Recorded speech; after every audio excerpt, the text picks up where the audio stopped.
Ô Caio, bom dia. Bom Sabemos dia. que o Cordeiro foi imolado antes da consumação dos séculos e, sendo assim, nossos pecados são perdoados. Todos são salvos? Como explicar isso para que alguém entenda, Caio? Bom, em primeiro lugar, acho que a gente só tem que explicar para quem está querendo fazer essa pergunta, né? Para que alguém entenda. Porque eu não sei para que essa necessidade de chamar um cara, Isso, vamos lá. né? Chamar um cara e dizer, Chega olha, aí, cara. o cara tá sem problema nenhum. Isso. Ele tá ali na praia, o mar tá bonito, o céu tá azul, o vento tá gostoso. Pô, legal, hein? Mulher bonita, tal, isso e aquilo. Pô, que onda linda, você viu que onda linda? Tá lá ele. Aí chega o crente. Você sabia que o cordeiro foi imolado antes da fundação do mundo? Imagina só, brother. Que papo de maluco. No é mínimo esse? é um papo ruim, né? Imagina. É ruim. E o cara tá em Copacabana.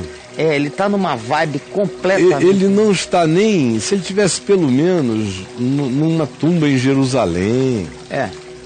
Ou se ele estivesse no templo antigo de Jerusalém, onde todos os dias centenas e centenas de cordeirinhos eram imolados, com aquela simbolização. Mas não, ele não sabe nem disso. Se ele visse isso acontecendo hoje, ele desmaiaria, ele ficaria tonto. Sei, cara. Desmaiaria, diz, meu Deus, que coisa mais nojenta, quanto sangue, pobrezinho dos cordeiros, eu ainda sou vegetariano. Isso. Ainda sou vegetariano, isso. Imagina. Aí você chega pro seu professor de física, de biologia, qualquer coisa. Professor falando sobre as dinâmicas, isso e aquilo, da vida, da história, da existência e tal, e o cara lá levanta. Professor, o senhor sabia que o cordeiro foi imolado antes da fundação do mundo e que a grande questão é se todos já estão salvos ou não estão salvos? Aí o cara olha pra você e diz, meu Deus, é tão bonitinho esse rapaz, tão legal, tinha uma cara tão boa. Mas é pancadinha. Pancadinha. É doidinho, bichinho. Bom menino, é doidinho. Sei, Caio. Doidinho. Sei. Ou seja, eu não sei qual é o significado nem a relevância desse papo para quem não está fazendo essa pergunta. Isso aí é uma conversa para muito depois na vida. Quando o cara já andou algumas etapas de percepção. E por interesse próprio. Do contrário, é uma inversão estuprante, desnecessária. Trazer um tema que não é questão. Se eu estivesse, talvez, conversando com um professor de física quântica, com um cara entendido nessas questões acerca da relatividade do espaço-tempo, e ele desse uma filosofada comigo, eu talvez falasse no assunto sem usar o termo cordeiro. Porque para ele é uma coisa que ele também não entende, não é uma referência metafísica para ele. Cordeiro. É o cordeiro, só se eu dissesse, antes de todas as coisas serem criadas havia um cordeiro. Aí o cara vai dizer, meu Deus... Ele vai imaginar um carneiro cósmico. Isso, um quadrúpede. Filho de um bode velho, sei lá o quê. Filho do Caio. Criando o mundo. Isso. É uma versão. Uma outra versão não tem as versões de que um elefante criou, ou tudo repousa nas costas de um grande elefante, ou de um grande dragão. Nesse caso aí, tudo está nas costas de um cordeiro.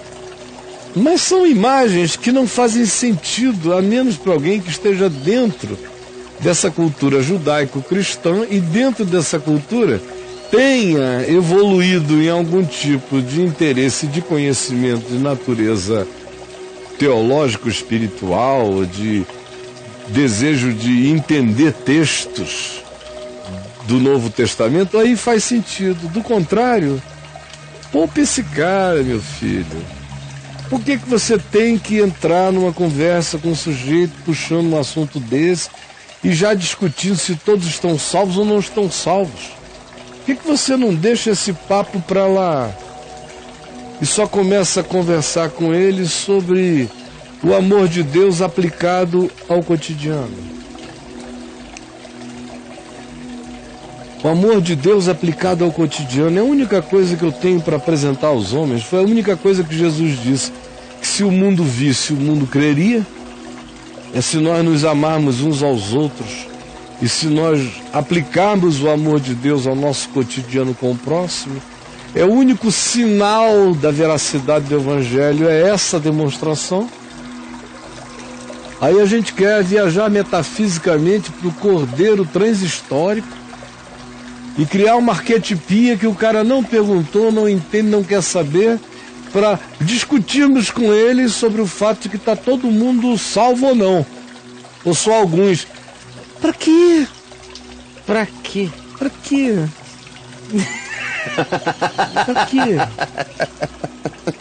Pelo amor de Deus, né? Para quê? Esse cansaço seu é que é bom, cara. Faz aí. Então eu faço. Olha lá, olha aqui. Ele brota de mim. Pra quê? Eu boto. Bota a mão aí, ó. Aqui, ó. Eu boto o apoio aqui. Isso. Que é pra eu não cair de vez. Isso. Pra quê? Deus. Poxa. Ai. Aí vem a pergunta, Caio, que decorre da sua resposta. Ela gera outra pergunta. Sim. Claro. Mas como assim? Jesus mandou ide e pregai o evangelho a toda criatura. Jesus disse, ide, chamai todos os homens e falai que antes da fundação do mundo o Cordeiro tinha sido morto. Isso. Aí o mundo inteiro, que o Cordeiro? Quem é o Cordeiro? Quem é o Cordeiro? Que mané quando Jesus Cordeiro? mandou ir de pregar o Evangelho, foi o Evangelho. O Evangelho é um dado histórico concreto. Aconteceu. Jesus é o Evangelho. O Evangelho foi encarnado. Tá. É uma pessoa real. Que viveu na Palestina, nasceu no reinado de César Augusto. Tá. Morreu no reinado de Tibérios, sob a gestão romana imediata de Pôncio Pilatos, sendo Anás, Caifás e alguns outros, Alexandre, os sumos sacerdotes da época. O mais importante deles, Anás, que era sogro de Caifás. Essas são as amarrações históricas. Tá. Andou com gente real e concreta. E o que é que ele fez nesse período? Você ouviu chegar em algum lugar e dizer: atentai todos, eis que o Cordeiro foi morto antes da fundação do mundo. Em momento algum ele chega e diz: olhai os lírios, não andem ansiosos. Olhe o perverso, não fique sequestrado por ele. Não dê poder a ele. Se você o odiar, você o empoderará. Se você orar por ele e amá-lo com o amor de Deus, com misericórdia, ele perderá o poder, porque o poder que ele tem de te sequestrar é o poder do ódio da sua reação. Aí vem Jesus e diz: seja sensato. O mundo é caído. Tem gente boa e gente nem tanto. Andem com os olhos bem abertos. Isso é pregar o Evangelho.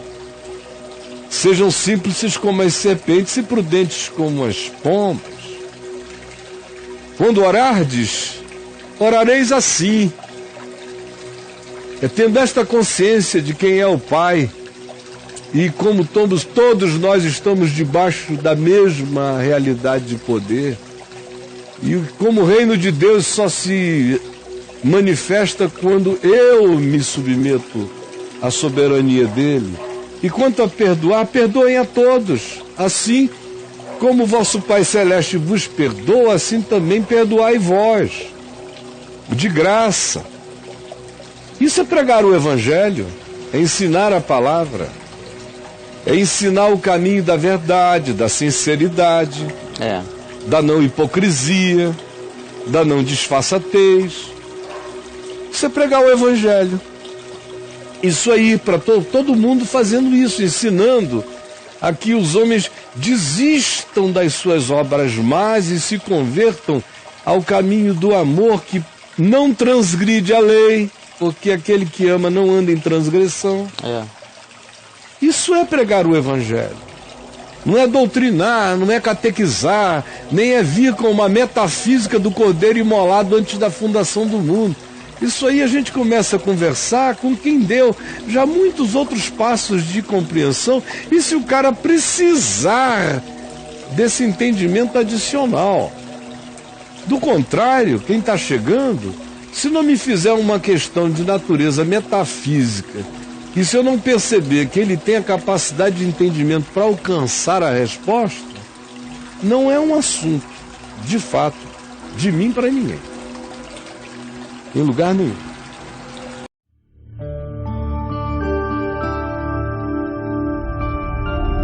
Vem IVTV, o canal é você.